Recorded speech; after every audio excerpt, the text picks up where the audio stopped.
Hi, my name is Harry T, and welcome to Odejuma. Odejuma recognizes the magic of storytelling, from personal experiences to stories of adventure, from tales of resilience to finding joy in the simple things. This story seeks to inspire, entertain, and educate because there is power in the stories of everyday people, and these stories are worth telling.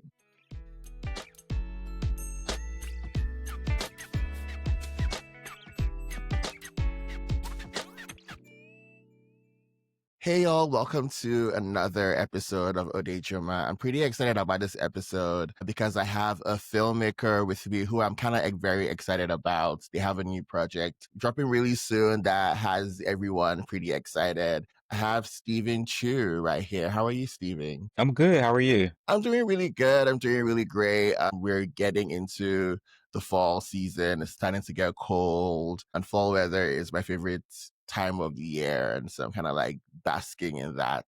How's the Yeah, I'm weather in LA. in LA? I'm in LA, so it pretty much just stays the same. It's pretty consistent. I mean, it is getting cooler, but it's LA. It's like 70 day. Okay. Okay, cool. That's pretty cool. And based on like the intro, I was talking to like the folks who are listening or watching. I saw the trailer for your short film Orion's Quest. And I thought it was really different. The story was different. It looked really good, it looked really well done, and it really piqued my curiosity. So I'm excited to dive into this conversation with you. But before we get to Orion's Quest, can you give us a little bit of a background to who Stephen Chu is? Just a little bit of background. Where did you grow up? How was growing up for Yeah, you? And how did you discover your love for filmmaking? yeah, for sure. So I was born and raised in Washington, D.C. I'm from the southeast section of D.C. Started mostly in theater as a kid. I was a theater major in high school. Did a lot of theater in middle school as well. College, I was like a communications and theater major, so I still had my foot in theater, but then I was starting to kind of dip my toe into production and producing as well. But I've always been into the arts. One of my parents, my stepfather, is a professional dancer, West African dance. I would say out of all my parents, I would say he was probably the most artistic in a sense. By trade, my mom was like a creative, but she didn't really claim it. But I learned a lot, I would say, from them for the most part in terms of like expressing myself and being an artist, and always was, a writer, wrote poetry as a young kid. When I interned at like the DC Commission on the Arts and Humanities when I was a teenager, the poet laureate of DC worked there, and I like shared my poetry book with her so that she could like read my poetry. She did not cut me any slack. She like wrote notes all throughout my poetry book, had like red lines in it. I was like a bit devastated as a kid, but I think it was good to like learn to get tough skin and learn criticism even at a young age. But in throughout those years in that process of like becoming an artist, I kind of found my way into being a producer and a writer, and a director. I think just everything kind of culminated itself together.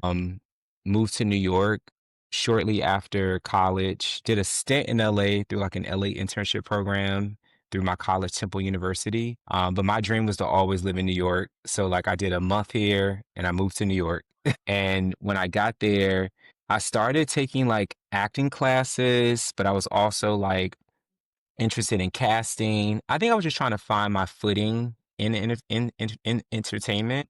And then after that, I kind of found my way into working into production, like behind the scenes as a producer. Also did some shooting, some editing as well for a lot of music content, music docs mostly. And then I decided to go to grad school. I was doing a lot, and I went to NYU and majored in educational theater. And I was doing that in tandem at the same time that I was starting my career in TV. And as an educational theater major, we had to take playwriting classes. And so it was kind of in that class that I kind of found my way back to writing. I realized I was really good at it. And I, got good compliments from my teachers and the other students as well. And I was like, okay, I really like writing. I didn't know much about TV writing or filmmaking or anything about that world. I just knew theater mostly. Um, but I was starting my career in TV, so I was learning about that realm. And then I kind of like started to learn more about scripted TV and what I could do with that. And so I started taking TV writing classes to just get that skill more fine tuned. And then at that point, I decided that I wanted to move to LA because I wanted to pursue being a screenwriter. And that's what kind of made me fall into my trajectory of moving to LA and kind of started my career as well, I would say a multi hyphenate writer, director, producer in LA. That's pretty cool, and that's really good to hear. Yeah. And your journey from hearing your journey, basically, you've done practically everything. You started out with literature and poetry and going into like acting and theater and all aspects of the performing arts. Do you have any part of all this that, holds a special place in your heart? Is it like, do you like, oh, but this is my first love? Or are you like equal opportunity lover for all the different aspects of the performing arts? I would say at my core, I'm a writer. I Mm, think that is like the skill, the talent that kind of is the glue that holds everything together. And I think everything starts with the writer. It's the baby of the idea. And I think I always go back to it. I always, write daily. I always write therapeutically. Um, and producing and directing kind of came as an addendum to writing, I think. I think I'm just innately good at managing logistics and kind of making ideas come to fruition. So I think it aids me as a writer because I think a lot of times writers don't understand the process of getting it made. And I don't think that's necessary for every writer to know how to do. But I think I'm just really good at being able to make my ideas come to life because I do think I'm just as strong as a producer as I am a writer. So I'm able to kind of fuse those together and create what I have in my mind, like bring it into the physical realm. yeah. That is pretty cool. And I think that that's an important skill to have because you can have all the ideas, but how do you bring it to fruition? How do you make the money? I think that is the core of every artist's work. And I think that for you to be able to have that is pretty impressive. So that's pretty cool. I'm a little curious about, so you started out your career, you went to school, you were in DC, moved to New York, and now you're in LA to fully, chase this dream that you have currently. How's that journey going for you? There are stories about, people who have dreams and go to LA. What is your LA story and how has it been so far? So what is my LA story? I don't even know how to make that succinct. I came to LA very without much plan. Like I came here with an idea to continue to work in entertainment. I had the benefit of already having worked in production in New York. So I didn't come here completely green, but it was a whole different market. So I came here with no job, no place to live, but I was going to figure it out, stay with a friend until I found a place. I was able to find work somewhat quickly because I had credits on my resume from other shows I had worked on. But I would say LA for me has just been a balance of two worlds. I've always had a steady job working as a producer in TV and film and sometimes digital content. But that other side of me has always been that independent filmmaker. And so what I always try to do is like just find the balance of both. I'm like, how much energy can I give to each one at certain times? And how can I feed into the other? I think for me, it's sometimes I think maybe having both has worked to my benefit. I think I've never had to be like a starving artist because I've always had a job for the most part. And then I think having that creative outlet and producing my own independent projects on the other side, in some ways, I bring some of those elements and that energy into my work from the corporate side too, or whatever show I'm working on. So I think for me, like I guess the main theme for LA for me has always been balance. Is the balance hard to get, or does it depend on who is your personal how do I put it? Does it depend on like your personal drive and how you show up, or is it very easy to have? Because I feel like sometimes for folks who have regular jobs and also chasing their like artistic endeavors and personal dreams, it can be tough to juggle. What is something that you've learned, or what is a hack that you currently have that Hmm. has helped you to be able to, like you have said, effectively manage and balance both? It's challenging. I Mm, don't know if there's a hack. I think there's ways to figure out where to put your energy at certain times. I think that's Right. the best way to do it. And I also think like sometimes you got to give stuff up. Like during a very stressful period in your life when I'm trying to, start production on my own work, but then, work on the other side is super crazy. Maybe I might have to neglect going out with a friend that one night, or I am going to go out because I want to prioritize friendship and family as much in my life now as I did before. So maybe it's just staying up a little later to write that script or waking up a little earlier to get it done. I've Mm, been more vocal. It's interesting. I've been more vocal about how difficult this experience of balancing these two worlds has been with people because I think I've never been very transparent about it. I think people have just always thought it's been easy for me in some ways. But yeah, there's no hacks, man. I think sometimes I'm extremely tired and I'm trying to, get through it. mm, But I've been working since I was 14 years old.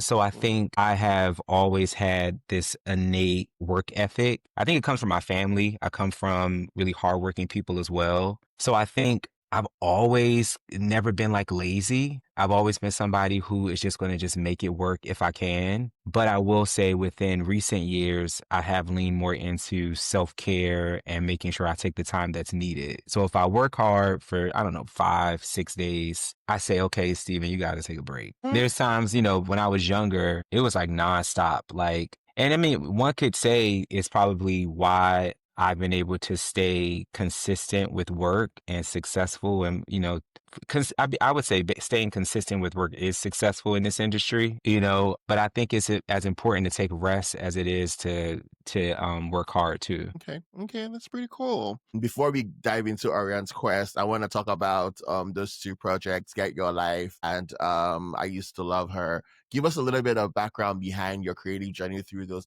pieces of work. How different are they? How do you connect with them? And is there any hope for I Used to Love Her to get picked up? What's that conversation looking like for you? Yeah. I mean, there's still hope for I Used to Love Her to get picked up. I think during the time that it did not get picked up, I was a bit crushed because that was like a hope I had. But I chose to look at that project differently. I think that was my first project I did. I wrote, produced, and directed on my own. I did not produce it on my own, but I did write it and direct it on my own. But it was my vision, my personal vision. I had another great producing partner, Quan Latif Hill, for that project. But that project for me was a learning experience. It was a way for me to like really get my feet wet in terms of directing my own vision, you know, doing the casting, managing the budget, managing a crew on set. Also, like in terms of writing, I think at the time, it was probably one of my most vulnerable pieces of work. But I think it was kind of like the catalyst for me understanding the core of what my work means. And so I've started to learn through that project and going into Orion's Quest and then another project I'm going to develop soon that love and romance is definitely something that's at the core of what I do. And we had hopes for I Used to Love Her to get picked up. We got into a really great film festival, Urban World Film Festival in New York. It was the first thing I ever made on my own, and I got into a film festival. And I was like, okay, cool. We premiered in That's New amazing. York at this theater in Manhattan.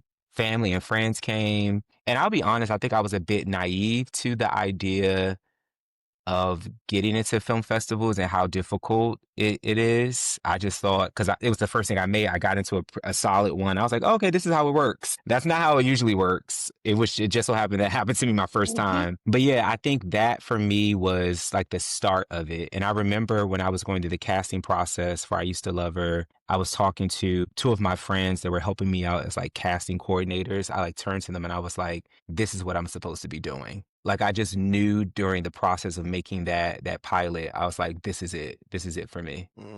That's beautiful. And you talk about how that made you realize that love and romance will be at the center of what you're gonna do moving forward, which leads us to, Orion's Quest, which is exploring Black queer love through sci-fi. But say I feel like it's something that I haven't seen. I haven't seen our stories being told in that way. So I'm very curious about where that inspiration came from. That okay, I want to tell the story, but I'm going to use a different, I don't want to Different say genre. medium, but a different genre, yes, Yeah. to tell the story. Yeah, it's funny. I'm not necessarily, I wouldn't consider myself like a sci-fi guy. That's not something that I sought out to do. At the time, I was working on a script that had a sci-fi element. It was set in New Mexico in the city Roswell. Apparently, it's like where the UFOs landed in like the 40s. And there is an all-black town called Blackdom that used to, it was like the first all-black town in New Mexico. And I just found it so fascinating that it was like 20 miles south of Roswell. I had never heard of it before. I actually convinced a friend to like go to New Mexico with me and like find the location and learn more about Roswell. It was a really fun trip, actually. A lot of weird things happened. Like went to the UFO museum. It was like kind of weird, Oh, but I came back and I was like, I want to write a feature about this town and like black surrealism and space and aliens, but I wanted to talk about love and how that was at the core of that story as well. Like this alien came down and he was teaching these people in this all black town about love and different surreal things were happening to them during the course of during the course of his stay in the town. And I could not figure out this story. I think I had written maybe 2 or 3 drafts of this feature. I had a writers group at the time, and I was trying to figure it out. They were giving me notes. It was helpful, but I knew it wasn't the right story. And at the time that I was writing that script, I was going through, the trials and tribulations of dating.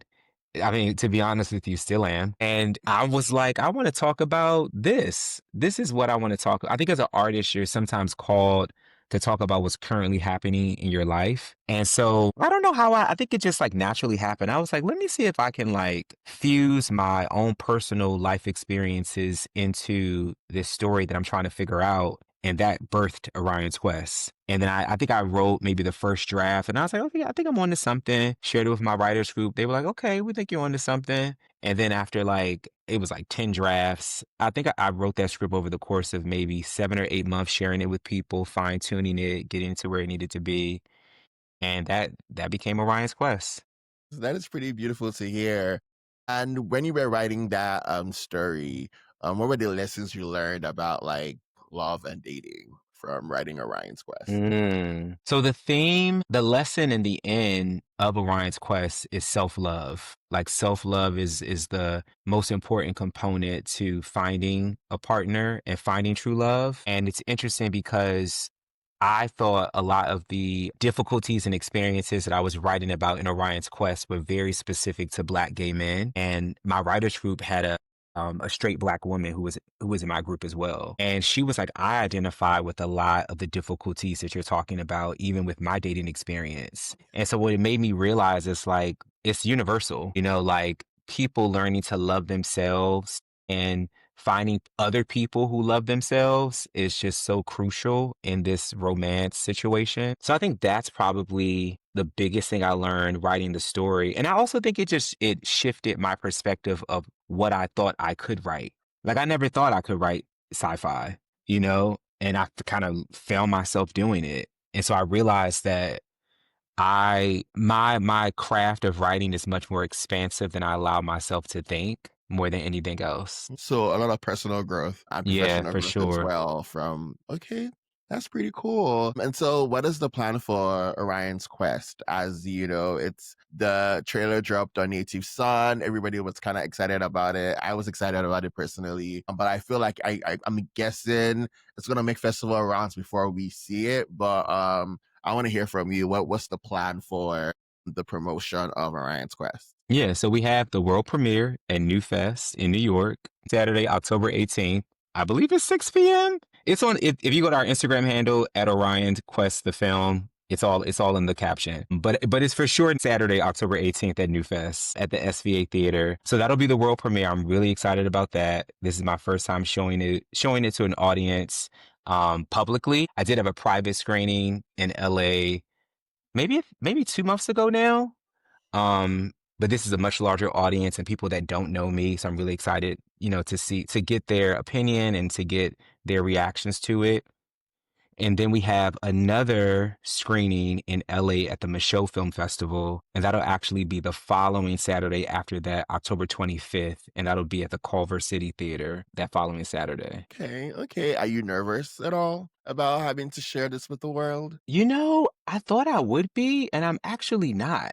And that's very different for me. And I think Mm. I might be less nervous because I had that private screening and I was nerve wracked during that screening. And I think also I feel more confident about the film. I think after hearing the feedback from the screening, after seeing people's reaction to the trailer, the Native Son posted, we were just so ecstatic that they posted it because that speaks directly to our audience. And we got so many good comments and good feedback from that I feel good about it.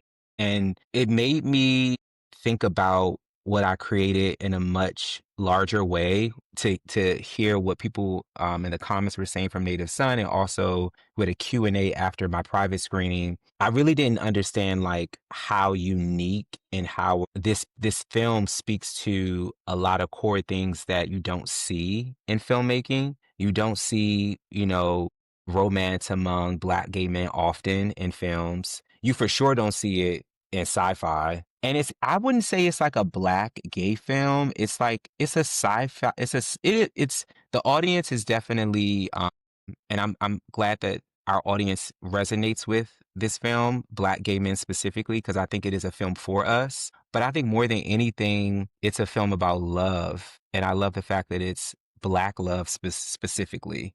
To Yeah. me, I think like that's probably like the most important thing. So I'm just honored to be able to like share this with us, for us, by us. Yeah. And that is the beauty about, like you said, it's a Black love story. And I think that folks tend to forget a lot of times because of how being gay and also even being Black is politicized, in the world. People tend to forget that, our experiences are human experiences and Yeah. our love lives have its ups and its downs. And we are not perfect, magical people. We are regular human beings who are going through life the same way folks who are heterosexual or, whatever sexuality are navigating their lives as well. And the beauty of a story like yours is that it shows people that. I think that's what I know it's sci-fi, but it's as simplistic as well. And so people Yeah. seeing, people going on dates, people loving on each other, people having that dynamic. It's just very fulfilling as opposed to when we are in mainstream media and we have to be, what's the word I'm looking for? We have to be exceptionally good. We have to be the best friend or the ones who are excelling and trying to show that, oh, we are good and we deserve to be here. But we've always been here and we're loving and living at the same time. I don't want to go into a thesis about your work, but I think No, that please do. I'm here for it. I'm like, break it down. but I think that the reason why it resonates so much is in the simplicity of the story itself. It's just a love story, and we're all human beings and we all experience love in different ways. And so, festival rounds for Orion's Quest, is there any plans in the near future to have it available to the general public, maybe like on a streaming platform, or is that something that is at the back of your mind for now? Yeah, for sure. I think the producers and I, we've been talking about securing distribution first. Trying to go that route, I think, is like the first step. And then whatever happens after that, we will for sure release it publicly. I think everyone needs to see it. So, yeah, more to come on that. I'm just trying to get through these festivals right now. Once we get through the festivals, we can talk about everybody saying it, you know? Maybe That is someone real. at one of these festivals will want to give us distribution. That's the hope more than anything. That's real. That's real. And you have pretty impressive actors on the film. What was that collaboration process like? And what does collaboration even look like for you in general? Yeah, we have DeLon Burnside. He plays our lead, Orion. He was amazing. I think he brought just like this interesting sensitivity and also his own artistry to the role. You know, he was great to collaborate with because he challenged me. He asked me like a lot of questions about like the backstory of Orion, the planet he came from. And I was like, oh, let me start figuring that out. Let me write let me write that up. So it was like super helpful to just have someone push me to like think about the story even more expansive. Shel Mitchenor, she plays Queen Polaris. She was incredible. I think she was just so good at wanting to transform herself into this queen. And, she pushed us in terms of like the hairstyles, the makeup, the dialect, like she just really wanted to fully embody this person. So I just think she just really brought something special to the role. Obio Jones, he plays Marcus, one of the dates. And I think I might have casted him in his first scripted project. I think this is his first one. I followed him on social media and I was like, wow, this guy is so charismatic. I wonder if he has ever tried acting.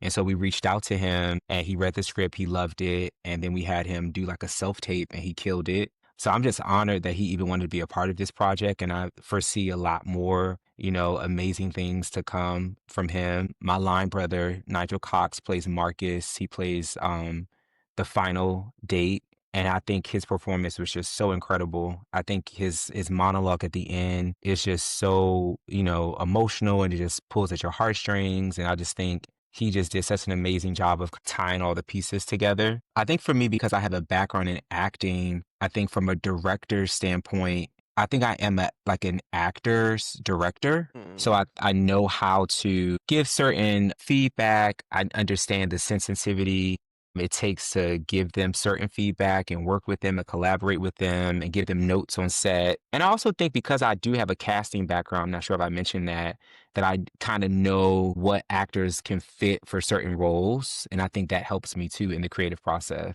That's pretty cool. Is there anything you don't do? Just curious, I know that I see, and I might be wrong, but I see you in the trailer, Oh right? yeah, Yeah. I'm just like I'm one of the pictures of the dates. Yes. So Yeah. did So you act in it? I'll give you an exclusive.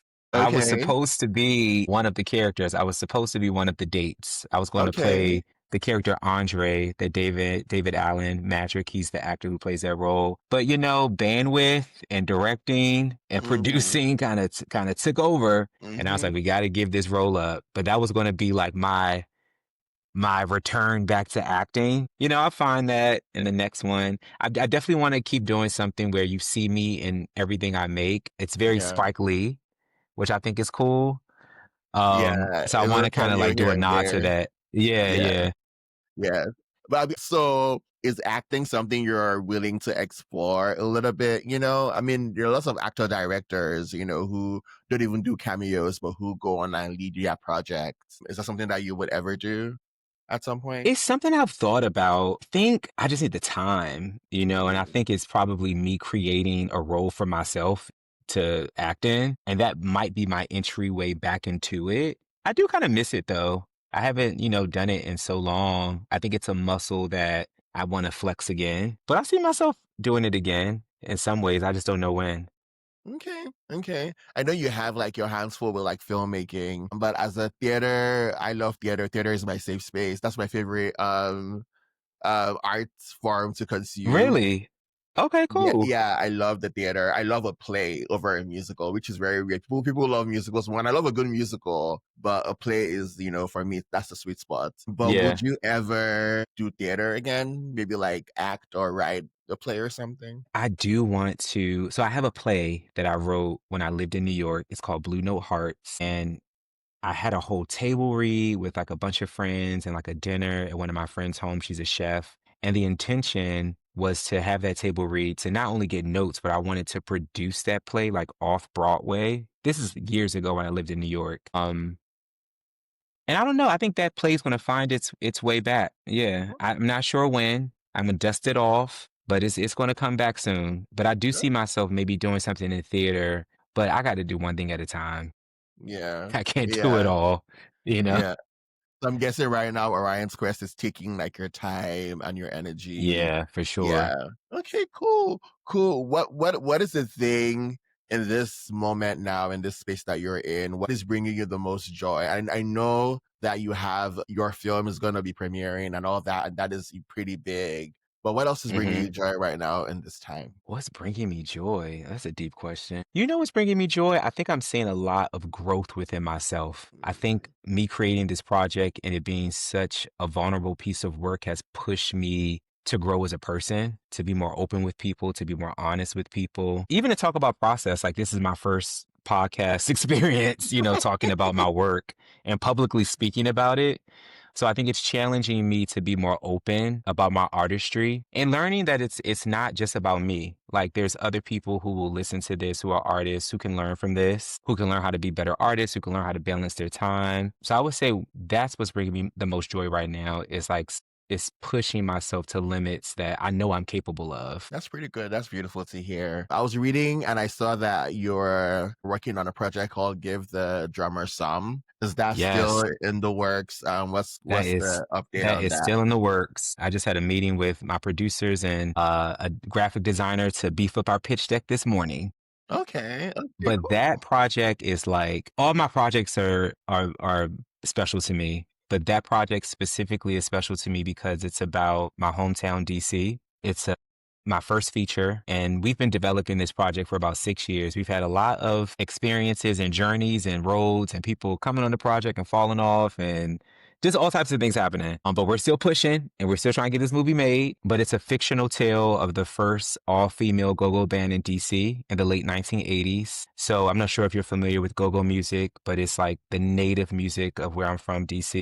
It's set in the late 1980s, which I think was such a special time in DC culture. And it's a young black female led story, and she's a musician. So I think Mm, it's just such a special, special story. And I think where DC, my hometown, is headed with such rapid gentrification, I think the culture of the city is going to slowly be forgotten. So I think from a filmmaker's perspective, what I can really do is make people remember it, create a body of work that stands the test of time that will allow people to be like, this is what DC used to be. I always think DC will have an important Black presence, not only because of Howard, but if you study the history of DC, it's always been a Black city. But there's just a lot changing in the city. We need something that is going to not only give the city pride, but call it back to what it was before. And the reason why I'm so passionate about it is because not only is it my hometown, but I'm like I'll say a fourth generation Washingtonian. Like my family's been in DC since the early 1900s, so there's just so much history embedded in that city and the people, and it's where I'm from. yeah. So that's the movie to me that it has to get made. Okay. Okay. I'm gonna clip this and keep it for when you finally make the movie, and then I'll be like, I was there in 2025 where he was speaking so passionately about this project, and Yes. I feel like we need more Black archival pieces, and not just from before the civil rights movement or during slavery, but we also need like the 80s, so much Black history, from the 80s and the early 90s, and I'm glad that you're doing something about that also. So Yeah, absolutely. thank you for that. Before I let you go, we have what we do, like a rapid fire section where we just ask you like fun questions and stuff. The Okay, first let's go. question is usually at the end of the year, I'm going to create a playlist of, an Odejuma playlist for the season.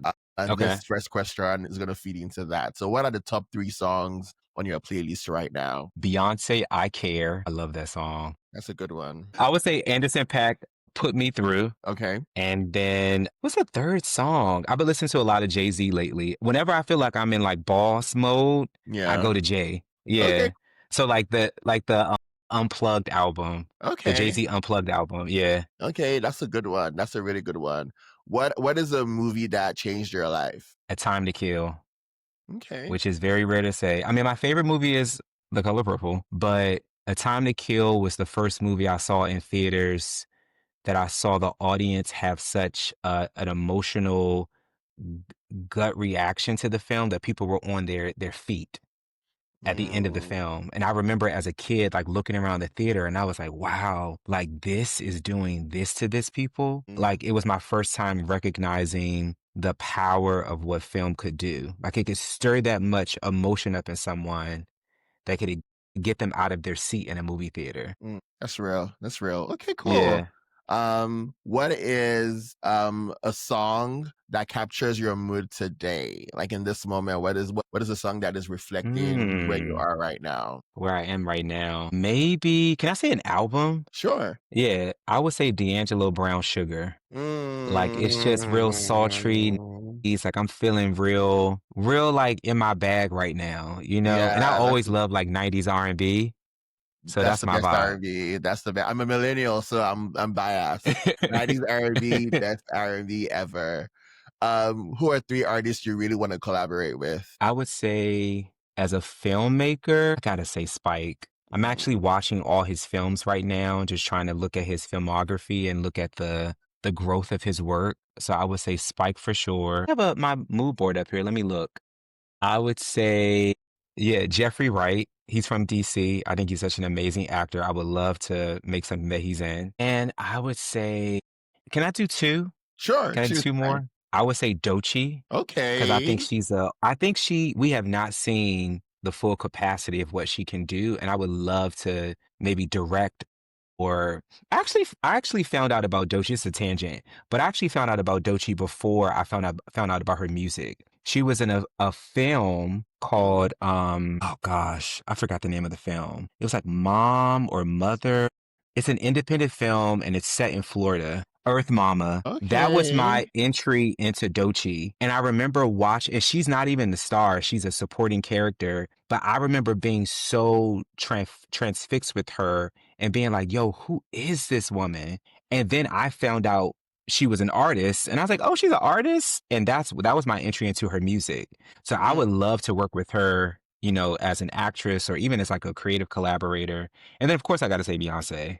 That's my girl. That's I like love you too. my ultimate like visionary collaborator. I just love everything about her and the way she like speaks through her work, and she's so Yeah. intentional and she's just so hardworking. I just think she's so aspirational. Yeah, I love Beyonce, so I'm down for that. But also, thank you for the Yeah. recommendation. I'm about to add Earth Mama to my watch list to check that out. Yeah. It's a great film. Uh, Also, black female director.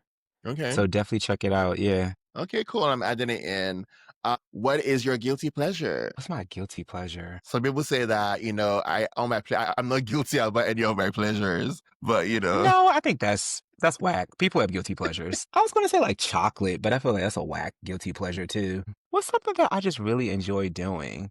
I don't know if this is a guilty pleasure, but I love comments on Instagram. Like I think you people like to read the I comments. love the comments. Like, I think people do not pay attention to how funny everyday people are. And I Yeah. love seeing something, like watching something funny or just watching something being like, is everybody else thinking what I'm thinking? And you go to the comments and people are comedians. Yes. Like, it's my favorite pastime is reading Instagram comments on videos. Yes. Yes. Even like I was about to say something, but maybe not on air. But yeah, I feel you. Comments are hilarious. On Instagram comments, on the blogs, the Twitter Yes. commentary, when something goes down, TikTok comments, I'm right there. I'm looking. Even when I'm watching a YouTube video and it's like a Yeah. commentary, I I go love, and I'm looking at what are people saying about this person's, thought process. Okay, yeah. cool. Thank you so much for a little bit of rapid fire. People are gonna get to know you a little bit more personally. I don't know how rapid it was. You know, it's pretty slow. But before I let you go, I want to ask you, where do you envision the future of like Black art and Black filmmaking? So you brought it up within our conversation, archival content.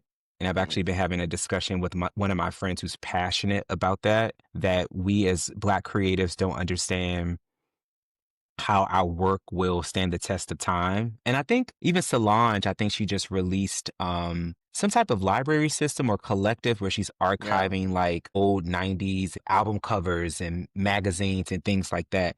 I think we don't recognize how powerful our art is and how in the next 50 to 100 years people will go back to referencing this work. So I think it's going to be a lot of us archiving our work and calling back to what was and just like really honoring the timelessness of what we create as Black artists and Mm, creating our work with the intention of knowing that's what it will be like in the next, who's to say in the next 50 years Orion's Quest won't be shown in a film class at Harvard, talking about Black queer love, So I think that's where we are right now, and I think that's where we're going. That's the future of what we do is like archiving our art. Yeah, that's real. And the stories connect. I grew up in Nigeria. Black stories here connected. Black stories, Black music, Black art. I connected with them heavily back home also. And it was it was a story for folks in Philly or folks in LA, but it Yeah. still found a way to resonate. And so it's very powerful. And I'm very excited about your work, excited about what you Thank have you. going on, rooting for you and for all your success. Thank you I so can't wait much. to watch Orion's Quest whenever it's available for me to watch. Or if it's at a festival in Minneapolis or the surrounding areas, for sure, I will definitely go check it out. So thank you so much. And for folks who are a little bit curious about Steven's work, I will share links in the description for you to check it out so that you can stay updated. Thank you so much for watching and listening. Odejuma.